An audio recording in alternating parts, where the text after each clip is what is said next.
Welcome to the first of this year's public events with Professor Martin Amis, held by the Centre for New Writing. My name is David Alderson from the Department of English and American Studies here, and I'm also the co-director of the Centre for the Study of Sexuality and Culture, which I guess is why I've been asked to chair this opening session on literature and sex. But fortunately, it's a role which absolves me from having to express my own thoughts on the topic. So instead, let me introduce this evening's very sexy panel.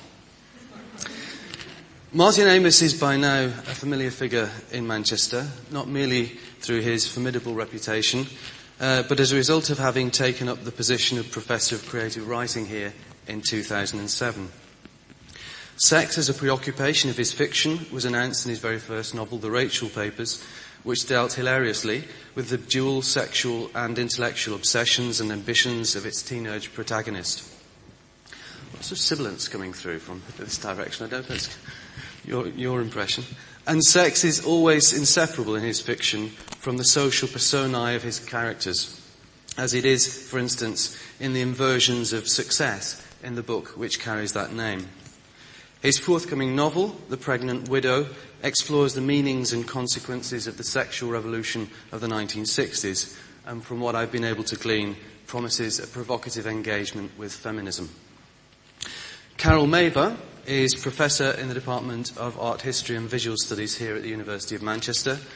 She describes herself as an artist historian, as committed to performance as she is to scholarship, and whose scholarship itself she strikingly describes as performance too.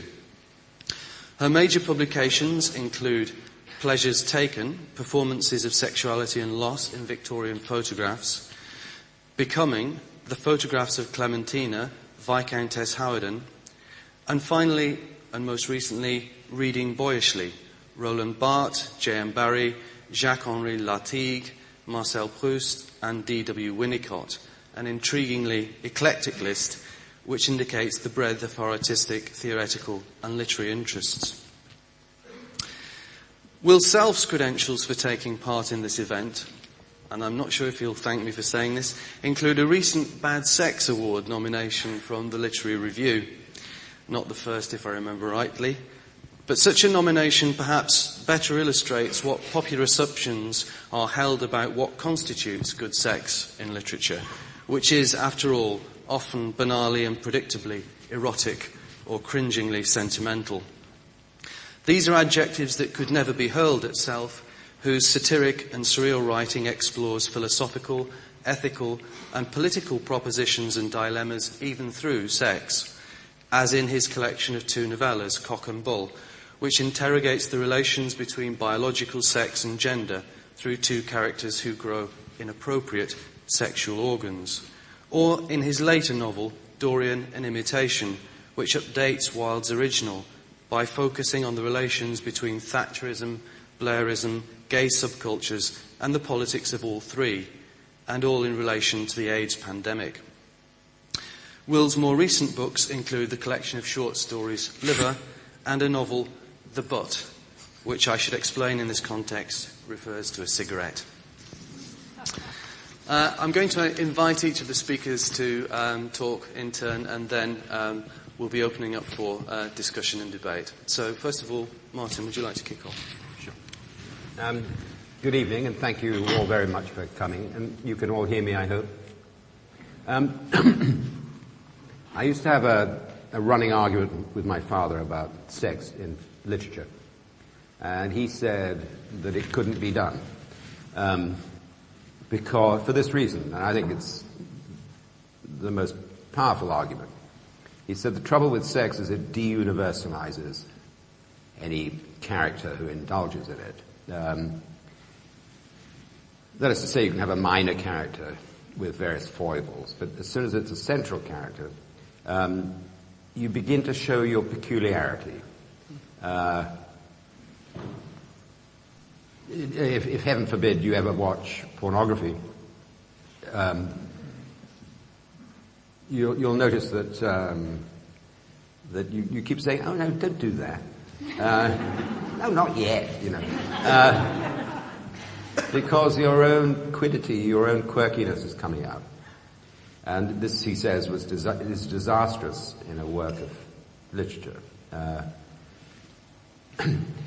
I think we can narrow it down at the outset and say what you can't write about is good sex.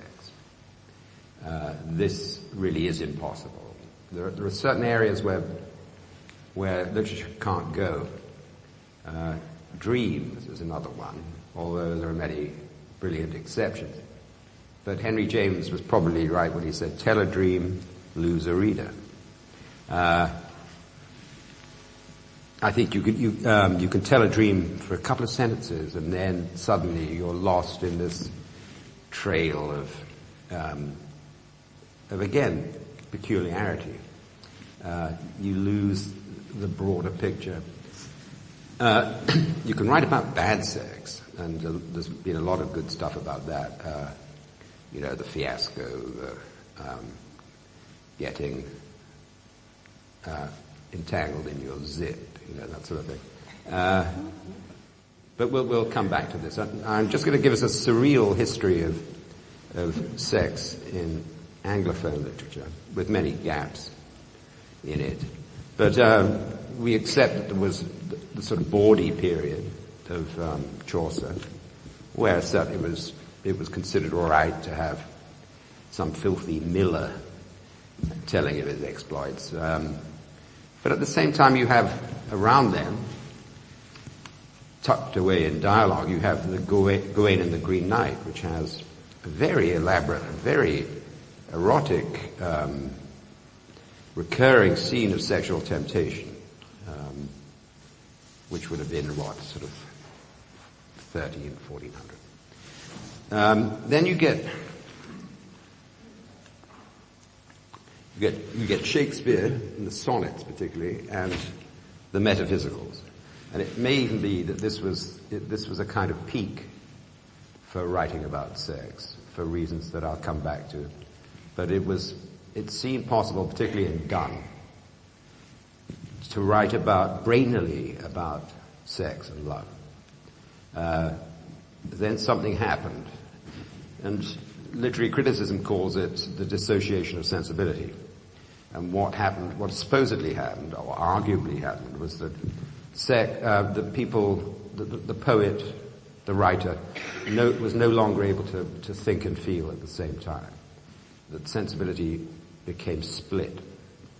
And although the Romantics made desperate attempts to regain this lost unity, it wasn't quite there for them.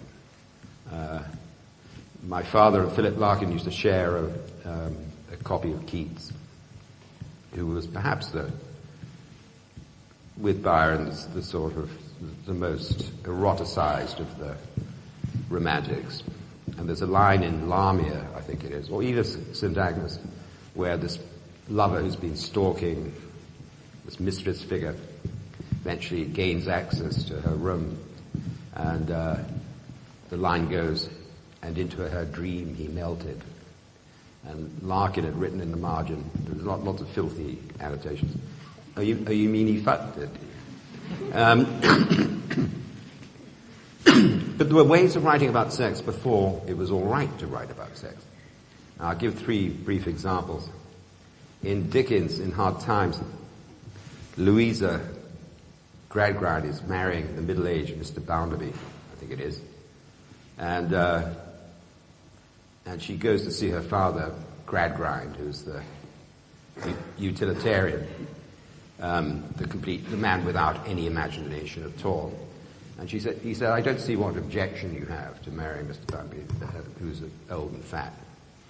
And she said, have you seen those chimneys outside, Father? He said, yes. And she said, at night, flames shoot out of them. And Gradgrind says, I don't see the relevance of that remark, Louisa. But you're still sort of wondering whether Dickens sees the relevance of it. And then there's the famous bit in Middlemarch where Dorothea, who's had what is plainly a mariage blanc with Casaubon, no question of that marriage being consummated, goes to, I think it is Florence, This is when Will Ladislaw, who's, in terms of that novel, rather weakly romantic in that he's a bit too glamorous for such a middle ground novel as Middlemarch. And she is asked what she thinks of the paintings, and she says, they frighten me. And that is definitely a way of talking about what a, by then, quite aging virgin would how she would react to the sensuality of those paintings. My favorite example, and I don't think anyone's caught up with this yet, is Pride and Prejudice. Now, why do we so like the idea of Darcy and Elizabeth? A desire, we want them to get together, and it's a desire that survives many readings of the novel, where you're still slightly het up about whether it's going to happen. And also the inartistic feeling that I have that if the novel has a flaw, is that it's that we don't get a 30-page sex scene describing their marriage night. Now, the reason for this particular sort of keenness of our erotic and romantic interest, I think, is because they're made for each other. She will loosen him up, he will have a sort of countervailing effect on her, but also sexually made for each other. And it's very interesting how this is done, because she is by far the sexiest of Jane Austen's heroines, and everyone senses this. And there are just two scenes that explain it, I think. The first is when she walks to Mr. Bingley's house because her sister Jane is ill. And we all know how these 19th century heroines can fall apart more or less overnight, with the slightest chill. But she walks, her mother doesn't let her have the carriage because she hopes she'll get a cold like her sister and will have to stay there and might marry a rich man. But she does the walk herself, and I think it's 3 miles through open country, scandalizing Bingley's sisters. And she arrives with her petticoat 6 inches deep in mud and her face flushed and her very good teeth sparkling. And it's at that moment that Darcy falls for her. But petticoat in mud.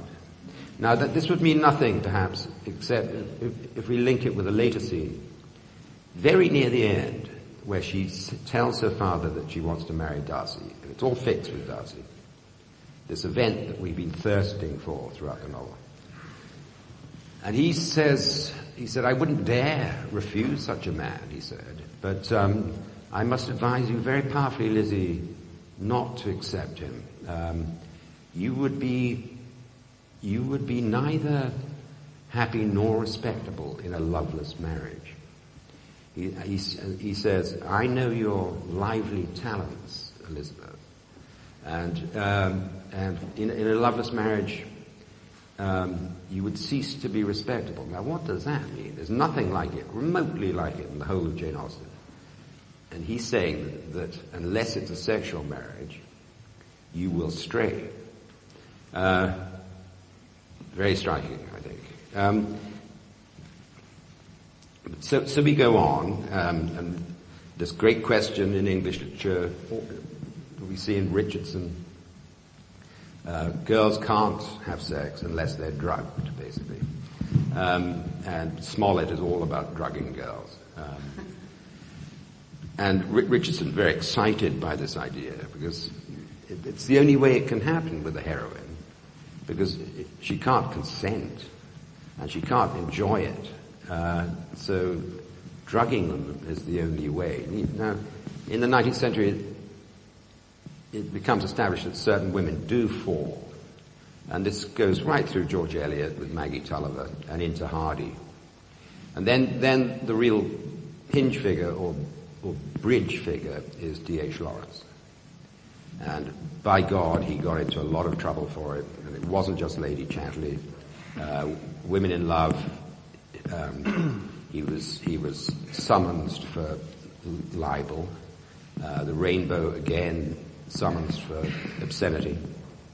And the late book of poems, Pansies, discussed in cabinet and banned.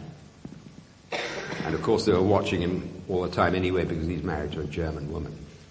And I think Lawrence, tremendously groundbreaking novelist, but never got anywhere with sex. And his sexual unions are more like fights than acts of copulation. And it soon becomes full of women hatred, and Mellors refers to Connie's pubis as her beak, and it all becomes tremendously antagonistic. But nonetheless, as in the two famous lines, over-famous lines, Larkin says, sexual intercourse began in 1963, which is a little late for me, between the end of the Chatterley Ban and the Beatles' first LP. I think he got the date slightly wrong, actually. I think it was 66. There wasn't any sexual intercourse before then, but then it began. And now, since then, you have the absolute freedom to write about sex, and I wonder how well it's been done. There's for instance, the Updike approach, where you send a kind of little Japanese film crew into the bedroom, and you write about sex with the exactness and sort of peeled eyeball attention to detail with which he writes about everything else.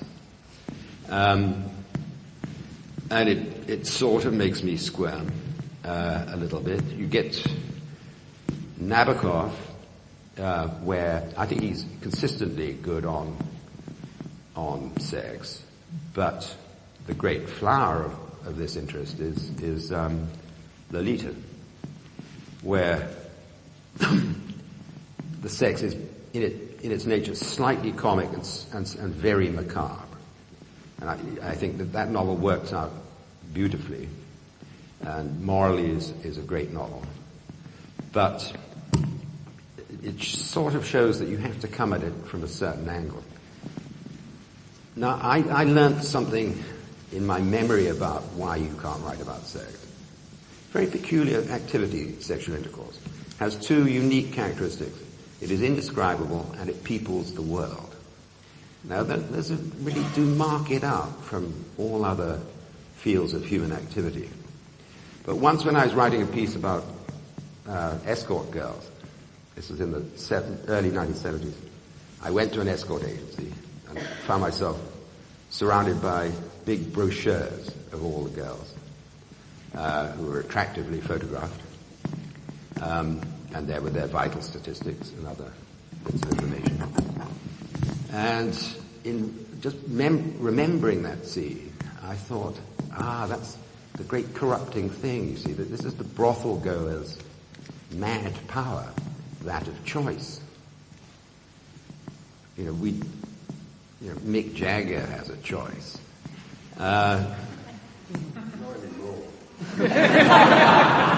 You'd be surprised. He just has money. But the novelist has infinite choice. He can get things just how he wants them. And that's perhaps a fatally corrupting thing. Now I think it's all changing, and a further dissociation has happened in my lifetime. Not the dissociation of thought and emotion, but the dissociation of sex and feeling, where all the ancient colorations that affect sex because it is this elemental act that might lead to childbirth. All this, of course, ended in the 70s. A great draining of significance from sex is what we have lived through. And our children won't get their sex education by dissecting a worm or a few drunken words from your father. They'll get it from pornography. And I discovered, writing about sex, I'm just finishing up, writing about sex in the novel I just finished, that actually you can write about pornographic sex because there's no emotion and no significance in it. And what does that tell us about pornography? That it is the ancient human act drained of all significance. And suddenly you can write about it for that reason. Thanks very much.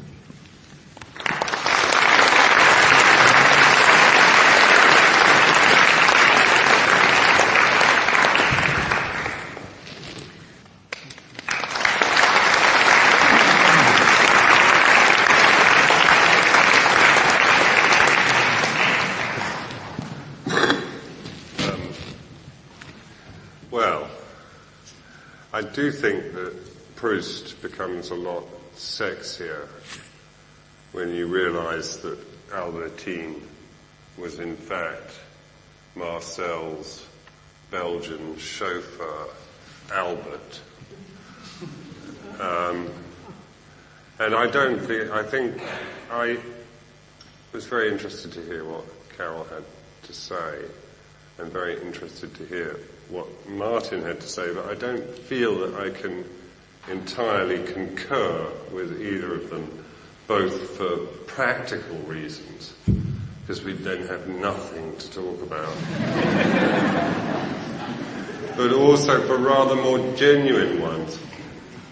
I think it is possible, contentiously I'm going to suggest that it is possible to write well about good sex, and indeed that it's done quite a lot. And so that's part of my argument. That being said, I broadly accept Martin's schema, and in particular I accept the notion of, which he defined in his own very articulate way, of what J.G. Ballard called the death of affect, the kind of enormous loss of feeling that seems to have occurred since the 1960s and is evident in a lot of the ways that we write about sex.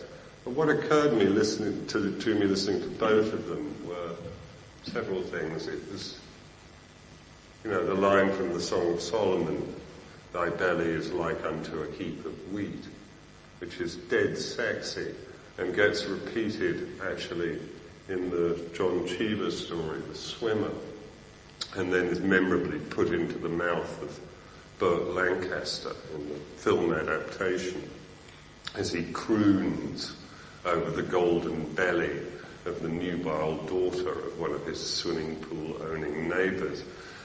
And what made me think about this was biblical sex in the Bible. Sex, desire, eroticism. It's always been possible to write pornography, and in a sense the bawdy was the pornography of its time. It's never been a problem. But the erotic is metaphoric. The erotic is always about something other than cocks and cunts. When you get down to cocks and cunts, you're no longer with the metaphor, you're with the metaphrand. And there's nowhere really to go with that but to put it in there or stick it up there or do this with it or do that with it. And what our culture faces as a problem in writing about sex is that it's become permissible to write entirely about the metaphrand. And the interesting writing to be done about sex was really exactly at the point where the metaphor and the metaphrand started to untangle themselves gummily from each other. So we do face a bit of a crisis when it comes to writing about sex, because pornography is allowable in a mainstream literary discourse. It becomes extremely difficult to avoid it. It becomes extremely difficult to avoid a naming of parts, and indeed you're in danger as a writer about sex of looking recherché if you attempt to do it without that kind of degree of technicality. I mean, most of us in this room, and I heard what Martin said about his father and Philip Larkin's annotated copy of Keats, and I thought his remarks on Elizabeth Bennet were very, very telling. And I have to say, I often think of that scene in Pride and Prejudice, and I often think how much I would like to live in a society where if you had a mild head cold, you'd be allowed to stay for 3 weeks. I mean, I've got a mild head cold at the moment, and I have come from Ilkley this morning.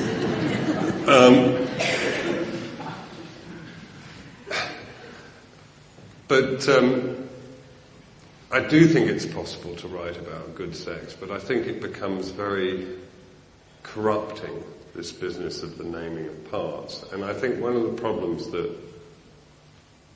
writers face when they come to write about good sex is, of course, their own desire and the projection of their own desire. And how that, and I think Martin nailed that as well, but how that kind of, the Mick Jagger superego of choice, how it expresses itself both in female and male writers, I don't think there's any distinction here, is in a kind of ghastly saccharine quality that you get in sex scenes that are meant to be satisfying and, full of what Freud would have termed full genitality. This from a man who, according to his most reliable biographers, didn't have sex at all after he was about 45. Maybe that's the way it should be for all of us. That we know of. And I think you see it in the writing of, in so many writers. You see it. You see this. It comes off the page like a great whiff of semen or vaginal mucus, sort of burning into you. This idea that somebody is actually getting their jollies off writing this stuff, and it's extremely off-putting. And I'm not going to name chapter and verse because it would be invidious, but you're welcome to see me afterwards, and I can give you some prime examples of the criminals in this particular literary field. Some of the things that I think that were missed out, this business of writing about deferred sex, about writing about eroticization. I mean, in a sense, there are some writers who jumped the gun and did it rather elegantly when thinks particularly of Bloom's masturbation scene in Ulysses, which, was way out there ahead of the field in top quality literary wank scenes. And well worth wading through the rest of the book for it. And indeed, of course, Molly Bloom's internal monologue at the end, which, while not in a sense explicitly sexual, is all about sex and all about being a sexual being, and is a really astonishing piece of writing and a really. But I think that the text that stands, if you like, as the gatekeeper between the time when it was possible to write about sex and the time when it stopped being possible in certain kind of key ways is Lolita, because Lolita is all about bringing all of these things together. It's about teasing the metaphor and the metaphor, titivating them apart from one another. It's about manipulating the reader, and it's about manipulating the reader's own desire for good literary sex. It's a self-consciously highly literary novel. There is no... Amazing to think that it sold 100,000 copies in its first 12 weeks. Imagine a book, if Nabokov published it now in this country, he'd be damned not for the pedophile sex, but for the ludicrous sesquipedalianism of his vocabulary. People would say, "Oh, he must write with a dictionary next to him." No, we can get on to that. I had thought of reading you one of my sex scenes. I felt that an evening like this would not be complete without a description of a British general practitioner having sex with a man who has a vagina in the back of his knee. In fact, I don't really feel any gathering nowadays is complete without such a reading, but very, very sadly the excellent bookstore that came along didn't have a copy of the book within which this scene occurs. And so I don't think I'm going to do that. I'm just going to gracefully and gratefully slide, a little moistly, out of the encumbrance of this discourse and re-enter it, fired up anew, shortly.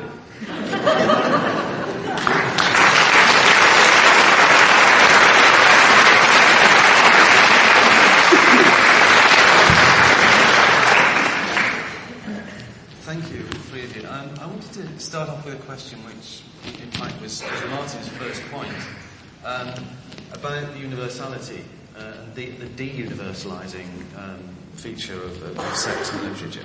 And I just wondered why we feel it's necessary that literature should be universalising in that way, and why sex should contribute towards such a phenomenon, and how could it do that possibly? Well, I think that's what the novel is an attempt at universality. In contradistinction to poetry.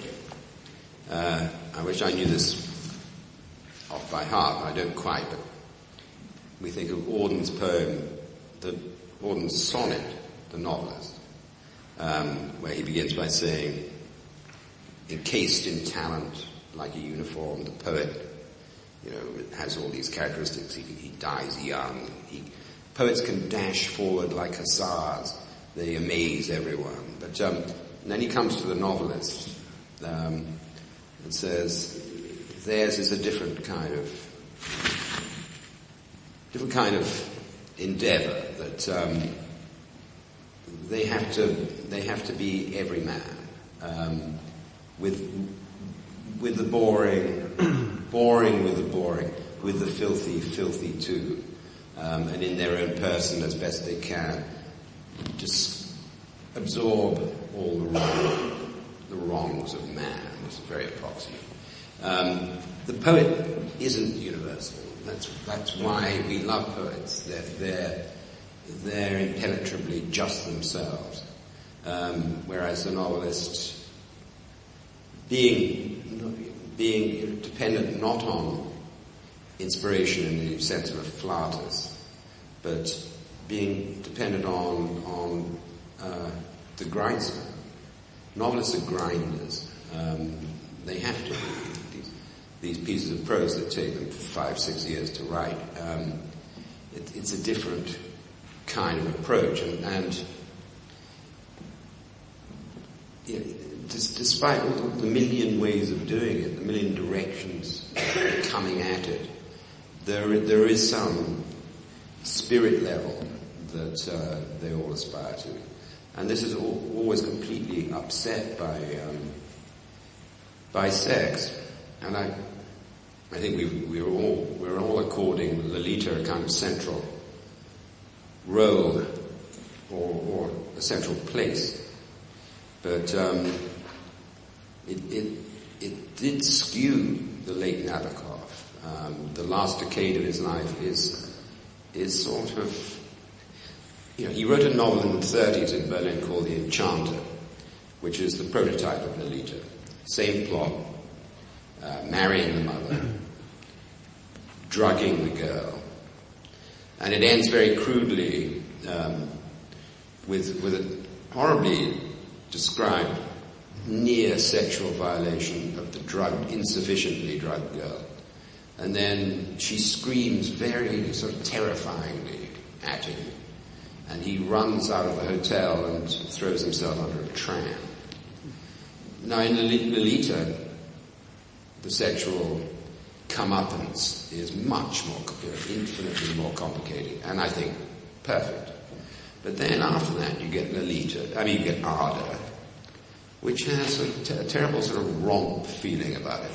Whereas in Lolita, the molestation of the 2-year rape, nightly rape of a 12-year-old, then a 13-year-old, is considered to be a crime that he actually does specifically compared to the Holocaust. In Arda, it's just taken as a kind of, something you can do if you're upper class. As Updike said of it, rape is the sexual vice of the proletariat, adultery that of the bourgeoisie, and incest that of the upper classes. So you get several hundred pages of Arda or about sex with 12-year-olds, sex with 14-year-olds, having sex with a 14-year-old and a 10-year-old. And there's this fantasy about these world chain of brothels where there are 10-year-old girls. Then you get the beautiful little novella, Transparent Things, which is quite disfigured by a scene where he's looking at photographs of the girl he hopes is his future wife, and sees her as a as a baby and as a 10-year-old, 6-year-old, and much more specific descriptions than you would like of her sexual parts. And he actually gets an erection, and he stacks up the album so his future mother-in-law can't see this effect it's having on him. Of course, he never uses sexual words. He refers to, he says, his retractile heart moodily withdrew. Then you get the last novel, Look at the Harlequins, which again has a man with a 12-year-old daughter, and they go around the house naked. There's not much about it. And now we have this fragment that's been published, the original of Laura Ware. There's someone called Hubert, who takes liberties with a 10-year-old girl. And this gives Nabokov's passionate admirers a problem from hell, really. Because you can always say of Lolita, there is no character issue. There is nothing that resembles a victim in any of this. Except Lolita herself as a fictional character. But it seems to have, rocked him on his plinth and a great splurge of incontinence on this subject. I think it's... You are what you eat. Yeah. And it's a destabilizing and deuniversalizing force. As anyone knows, people who have it on the brain can only see things in sexual terms. It's tremendously, it leaches up colour from everything around it. I think you're being a little bit unfair on Vlad. I think that's exactly what happened. I do know that. I'm a great believer in the mutability of human sexuality. I think,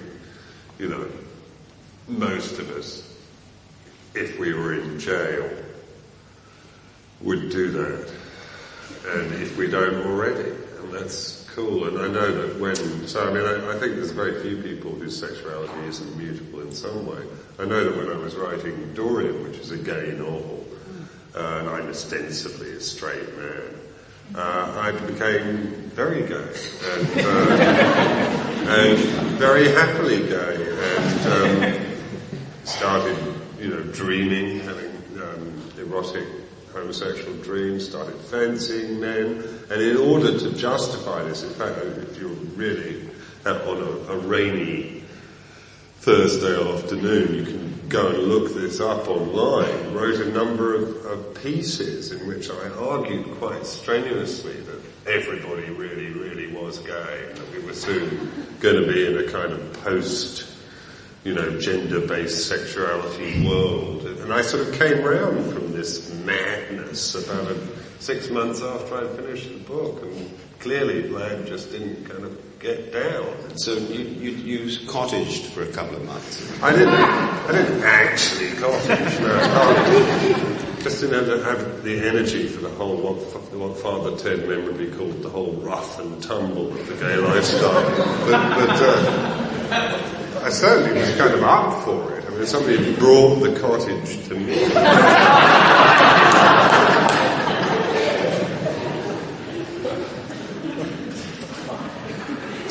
So from this it follows that... Well, I just sort of think, it's sort of coming back really to the point I made before, and I think you open up this idea of choice, and you open up this idea of, one of the problematics, one of the problematic modalities of writing about sex is to kind of keep yourself out of the equation. Vlad's problem was that he inadvertently allowed himself into the equation. Something happened. I think it was always said, you're the great Nabokovian. I think it was said that he had to research quite thoroughly into paedophiles in order to convincingly build... Did he research 12-year-old girls? Right, well... not the same thing. Do you see Lolita as being a sort of pivotal... I do. What I think, to get back to your question there about the universalizing, I think that's why we find Lolita so disturbing, as in fact we do understand Humbert's desire, that in fact that's the success of the novel, that we see it through his eyes. I think you can almost start rooting for him when you're reading it, and then you suddenly get a hold of yourself. What am I thinking? And that's where it becomes pornographic, I guess. But interestingly enough, the way we're talking about sexuality and describing sex, everyone seems to be saying that there's, this possibility of writing sex in Lolita. I think, the first time he ejaculates is not the sexiest part of the novel. I think it's when he looks at her class list and talks about those names in alphabetical order, and it's a poem forsooth, and he gets very hot about seeing this list of names in alphabetical order. So I think it's important to talk about the fact that there's a lot of good sex in novels that isn't just, conventional. I don't think there's anything. No, Isn't there a risk of being slightly decorous about sex in this discussion? I'm not being decorous. But the sense that somehow pornography ruined everything and that we must draw neat distinctions between I talked a lot about pornography. Pornography is dull. There's nothing. Pornography just is dull. Fanny Hill is dull. The Story of O is dull. It puts you in mind of Bob Dylan. I don't think the story though. I guess it's that's how fucking dull. I think Fanny Hill is dull. I don't think the Story of the Eye is dull. I don't think it's dull. But I don't think, I was trying to say, I think that there's something really interesting in that kind of boredom too, and I was quite serious about it. Take your point. I don't know. And I love Albertine. I think she's great and sexy and interesting, but it's the way it's so played out. It's a whole long story of inversion. She may be based on his chauffeur, but everyone in the novel turns out to be gay by the end, save for the narrator who himself is gay. It's that twisting and that slowness of it that I think is so erotic and so sexual. Yeah, I think you're twisting the idea of boredom there a little bit. I would take issue with you over. Well, maybe it's what happens to me when I'm in that boring space. Is what I'm. I don't think The Story of the Eye is boring, but I don't really think it's pornography. I have to say, and it just doesn't. It's never struck me as pornography.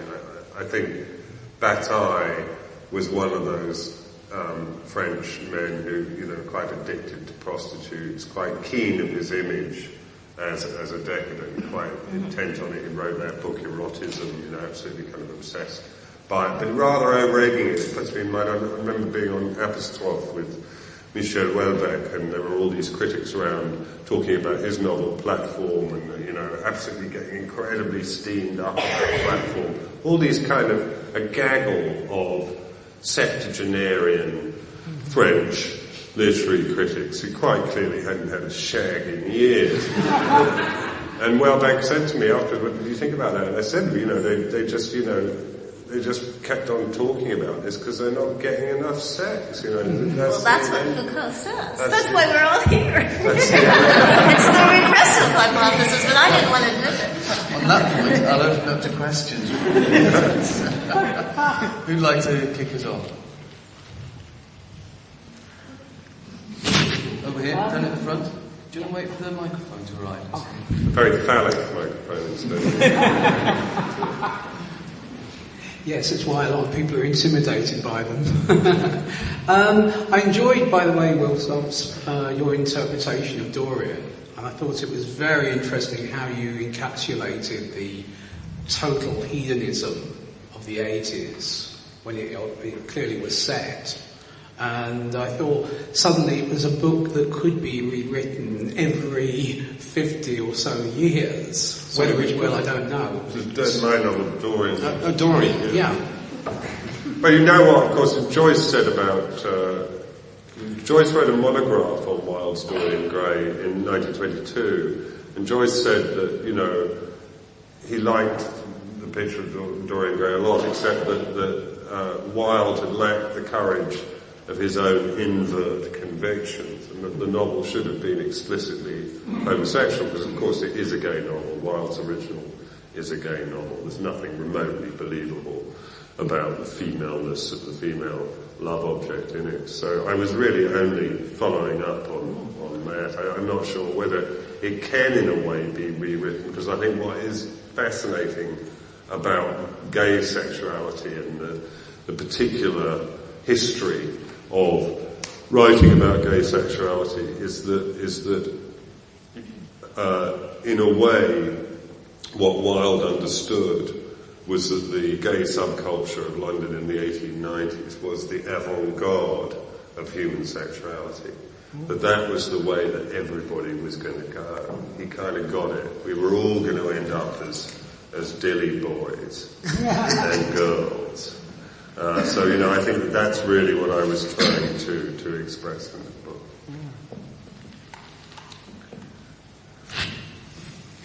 Hi there. First of all, thanks for such an interesting talk. And I wanted to ask, firstly, about those prime examples of literary criminals writing bad sex, who you think they are, and also, secondly, whether you think there's any parallel to be drawn between the creative act of writing a novel and having sex. I mean, some writers have spoken about the erotic nature of writing itself, and I wondered if you had any thoughts about that. Actually, this is something I remember Will wrote, where he says, it's very solitary, and when you have your office party at the end of the year, you get drunk by yourself and then you have a wank behind the Xerox.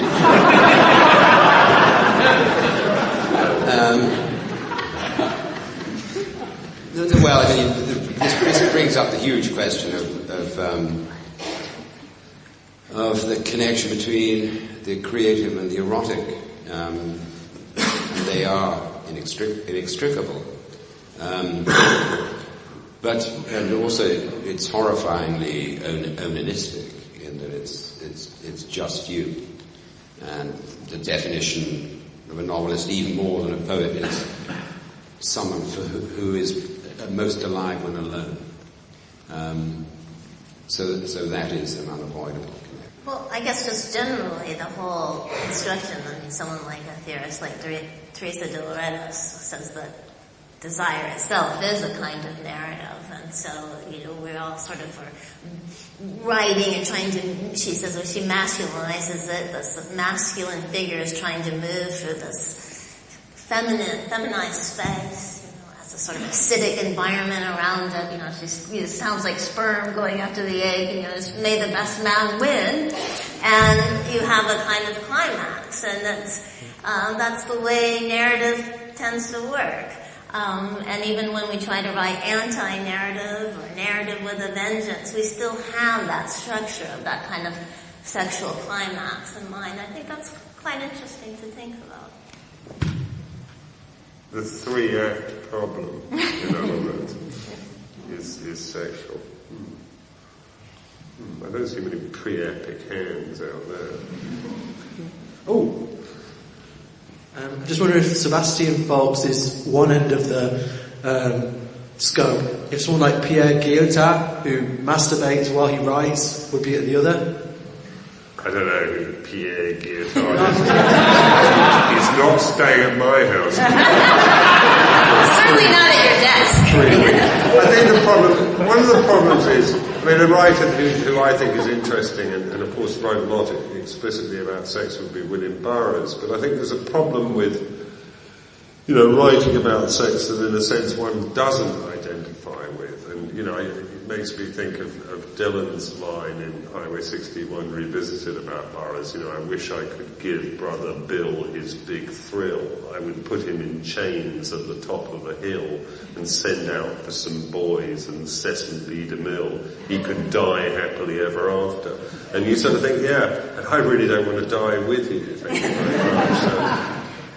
But I strongly resist the equation between literary composition and the erotic. There's absolutely nothing sexy about it at all. Do you think there is, Bud? You're looking a bit furtive. I think that there are moments when it is like that. When a difficulty resolves itself, when there is a sort of using disgusting with that fusion. It's never when writing is sexy. I mean that is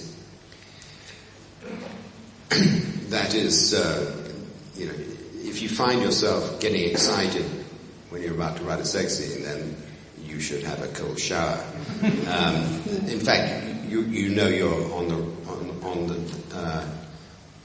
you're following a false lead entirely.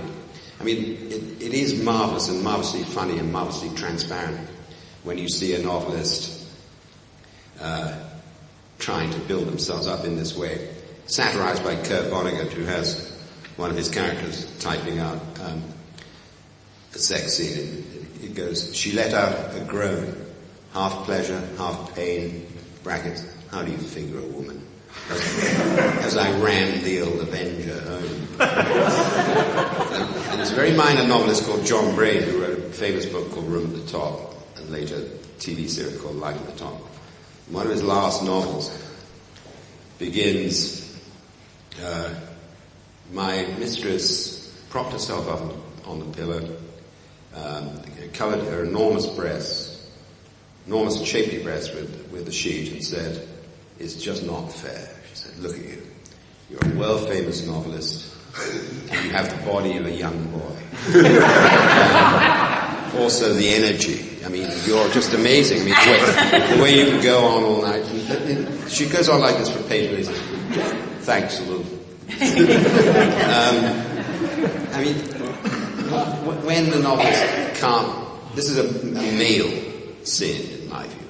I think it is really very different with female writers. I think the old line about how do you distinguish between real sincerity and literary sincerity. It was said that when you hear about the death of a friend, you can burst into tears, but you can't burst into song. I've always thought, and would stand by this, that there is a little more song in women's writing, inimical to some male writers. Nabokov said he was exclusively homosexual in his literary tastes. Well, I think, yes, but that's a function of the metaphrand. I mean, you know, men are equipped with a dangling metaphrand that you've got to do something with. It's very difficult to euphemize.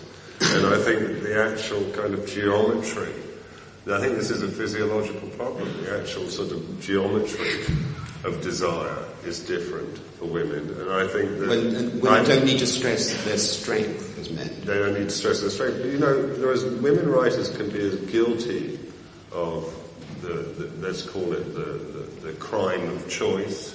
They can be as guilty of pornographic writing in all its dull variations. I mean, this is really not about, you know, it's not a gender-based issue at all in that way, I don't think.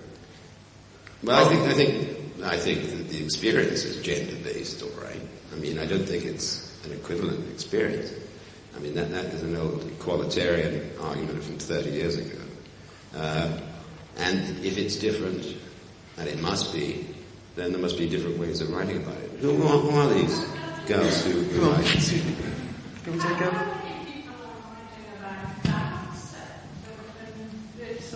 Do they tend to be more female than male? How many people are writing about bad sex? Yeah, and just so I imagine almost everybody here will shortly be leaving to start up. A couple of parents. It's very difficult to produce a reliable statistic on that. But I did actually look it up before I left my hotel room. And of all writers, 67% write about bad sex, and of those, 57% are men and 43% women. It tends to bear out Martin's argument. So I'd say it's nearly all bad sex. I mean, all comic fiction is about bad sex. You know, that whole genre, there's not a good session in the whole corpus. But you have to be responsive to the demands of naturalism to some degree, and you have to ask yourself, I mean, I think the guy from the Manchester Evening News called me up to interview me for this session, and he said, you know, you've been nominated for this Bad Sex Award. And I said, yeah, I've never really understood the parameters of this award. Is it that I write badly about sex? Or is it that I write about bad sex? You know, what's going on? Some people. I really needed to come all the way from Ilkley to hear that. My wife was nominated too. Two people waiting to ask questions down here. Can we take the one at the end there first, and then we'll come back here? Can you tell me, please, whether you think that there's anything that you shouldn't be allowed to write about in relation to sex in literature? For example, is there something that you feel should be censored, given the fact that at the time when Caroline Duffy's poem in relation to allegedly about knife crime was censored, we're talking about Lolita and the book and how good it is, given the fact that at the moment there's a social fear and outcry around paedophilia. Do you think there's anything in relation to writing about sex that you shouldn't be able to write about? Well, I think the definition of sex is, the definition of writing is that writing is freedom. And there are no entry signs or speed limit signs of any kind. You have to be guarded by, what you feel you can do. And every writer after a few years realizes that there are certain things, certain acts of brutality and mercilessness that they cannot understand. And I'm quite happy to give up areas that I don't understand. And I'm reminded what Primo Levi said about the Holocaust, when they said, do you understand what made the Holocaust come about, what made Nazism pursue the Holocaust? And he said, no, I don't understand it. And I think there's a duty not to understand it. He said, because when you understand something, you contain it. You include it within yourself. And there are certain acts, I think, that are so anti-human that I'm quite happy to count myself as someone who doesn't understand them. And that, obviously, you can't go near it as a writer if you feel like that. Certain areas. I think he was in denial. I think he understood it only too well, and that's exactly what If This Is a Man is about. It's about understanding the Holocaust. He did understand it, and when his denial didn't shore up, his survivor guilt killed him. It was very interesting you should say that, because Günter Grass was on the radio the other day saying exactly the same thing, and I think it's a canard. He was saying, I can't understand, I was compelled into the Waffen-SS as a child, and I don't understand how civilized people like the Germans could have perpetrated the Holocaust. I understand how civilized people like the Germans perpetrated the Holocaust. Well, I understand how the genocide in Rwanda happened. I understand how all these things happened because humans are vicious, merciless, aggressive animals under certain circumstances and act collectively. And if you don't know that and you're grown up, then you shouldn't really get out of bed on the morning. But that's not what it is slightly different when it's in the heart of a civilized country, I think, and you bring industrialized killing methods to bear. I think that does distinguish it from Rwanda. And I bear in mind what Nabokov says about it in Pnin. He says he's remembering an old love who died in the Holocaust, and he says only in the kind of lucidity that would precede death do you dare understand how people could take that girl with that frown, that smile, and fill her full of broken glass, or burn her, or inject her with typhus. You shouldn't have an understanding of that in your waking life. Only at the most extreme moment would you be able to understand that. I don't pretend. I don't say with a shrug, human beings are animals. We all know that it's there. I wrote a story. It's called what is it called? It's called The Nonce Prize. That's about it hinges on a man being framed for a paedophile killing, and it was quite difficult to write. And it does contain at least one scene that is very disturbing, and I found disturbing to write. But I didn't for a second feel myself self-censoring. I'm only saying that to not get hung up on the Holocaust thing, which I profoundly disagree with you about, and later on we're going to nude mud wrestle. Just to get back to your comment about what people should be allowed to do. I don't know what the laws, I know the laws in the States, I don't know the laws in Britain, but that's what distinguishes pornography, which is legal, from obscenity. Often can be, if it's deemed to have artistic value, which is really interesting, I think. So that makes it quite complicated. It's the same criterion here. Yeah. But how literary critics have been trying to establish how you establish literary merit, and then you say you've got absolutely nowhere with it. That's right. But they will, I have been asked, to come to write for court cases for like drawings or photographs that people have been caught carrying around, like coming from Britain into the States. And it's a very odd thing, because I don't believe that things should be censored either, but at the same time I don't necessarily think these things should be around. I think the interesting thing about literature, which of course distinguishes it from the visual arts, is that it's not immediately apprehensible. There is nothing about a book that forces itself on a reader. A reader has to step towards a book, and step quite a long way towards a book. I mean, if you open a book and there is a disturbing or depraved or obscene scene, it's not going to pull you in like in that kind of Chris Morris spoof where the pedos gain control of the computer and sort of lure kids into it. It can't do that, a book. So, in a sense, one of the great virtues of the novel as an art form is its inaccessibility in that way. It's not pressing any images on people. You have to cooperate with it. The thing about, just to finish on your point, the thing about Caroline Duffy's poem was that this was something that was on a syllabus in a school, and if you're on a school syllabus, you go, coming to you, Carol Ann.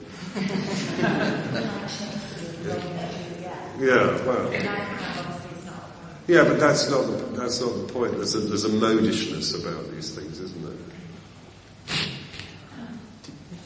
Did you want to come back on? Yeah. It's always interesting. I've heard so many discussions about. Can you just wait until the microphone? Over the years, I've heard so many discussions about, sex, and it doesn't take long, and it took probably a matter of seconds before paedophilia reared its head up as an issue.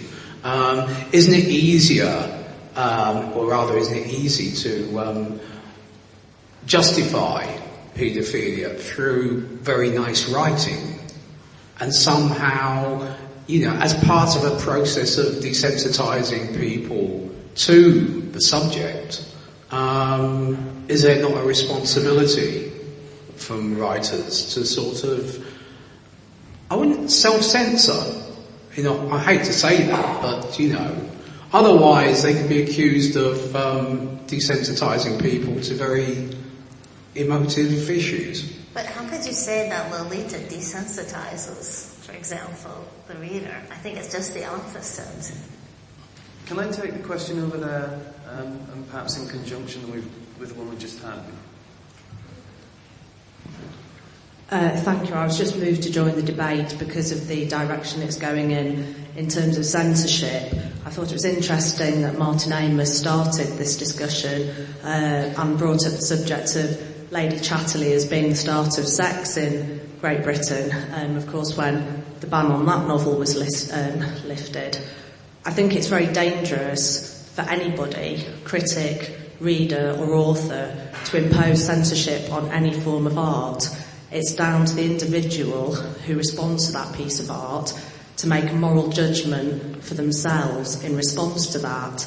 And I'm drawn to think of Last Exit to Brooklyn, which of course was censored for many years and is now recognised as one of the groundbreaking pieces of literature in terms of how we understand homophobia and also misogyny, and how sexual violence can be used to suppress people and to, in some cases, murder them because we don't like their sexuality or we don't like the way they comport themselves. And I personally am very, very disturbed to hear people in this audience talk about censorship in terms of literature when it comes to sexuality in any form. Thank you. Why don't you mute my bristle to decide who's right afterwards? Don't you think you're getting a little bit overexcited about this?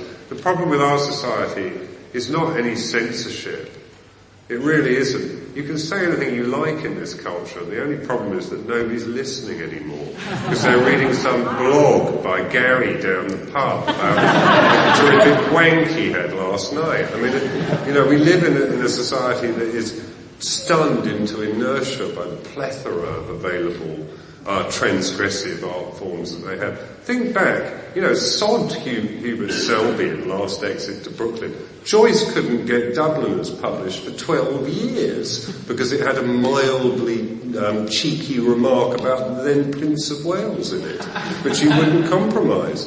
I mean, you need to think carefully about what censorship really was like before you kind of go off, worried about, the dead hand of censorship being imposed upon us now, because it just isn't true. There isn't. Do you think? Or maybe I don't think it's true, and it certainly hasn't been mentioned tonight. No, so I don't think that's the issue. I mean, our problem is that any hotel room in this country, commercial hotel room you check into, you can see an erect penis with the veins standing out on it being rammed into a vagina within seconds of sort of putting your key card in the door. That is our problem as a society. And you don't need to be kind of Buffton Tufton or Cassibon to feel that way about it at all, do you?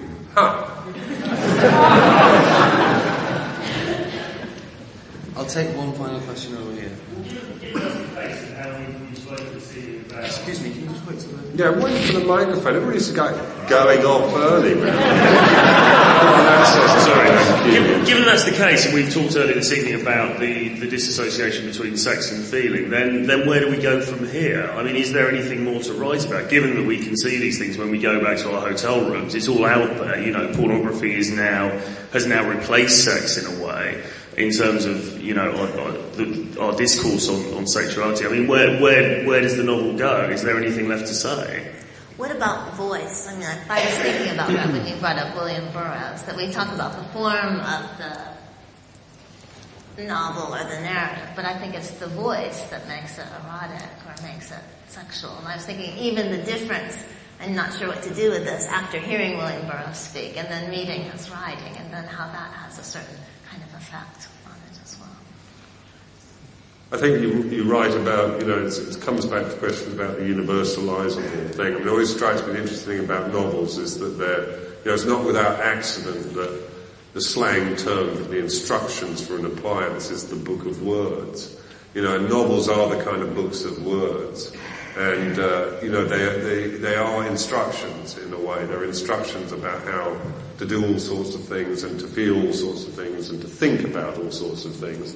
And the answer is we just go on, we keep on keeping on, and we write about the state of affairs as we find it. And, I think Ballard is very notable in this because he understood this depth of affect very early on, and he wrote about it at great length, and he wrote always about sex as an analogue in one way, or he saw its analogue within the wider society, and he wrote brilliantly about it. He also, incidentally, wrote very tenderly about sex in a very, very unusual way in some of his more autobiographical work. So, I think it can be done, it will be done, and we will keep on doing it. I don't think there's any crisis here, actually. I think it's business as usual. Well, except, someone of my age, my sex life, unimaginable by the earlier generation, and the sex lives of my children, unimaginable by me, and the sex lives of their children. I think, as is the acceleration of history we're seeing in the sexual sphere too, and I have no idea where it's going to end up, but they're going to be very different people for this reason. Perhaps we close on, I found, writing about the sexual revolution, the best thing ever written about it was Shakespeare. And by father in these the first few lines are very famous, the next ones are not so famous. Father, take it to mean the previous generation. Full fathom 5 thy father lies, of his bones a coram made, those are pearls that were his eyes. Nothing of him doth fade, but doth suffer a sea change into something rich and strange. zenith hourly ringing knell. Thank you very much.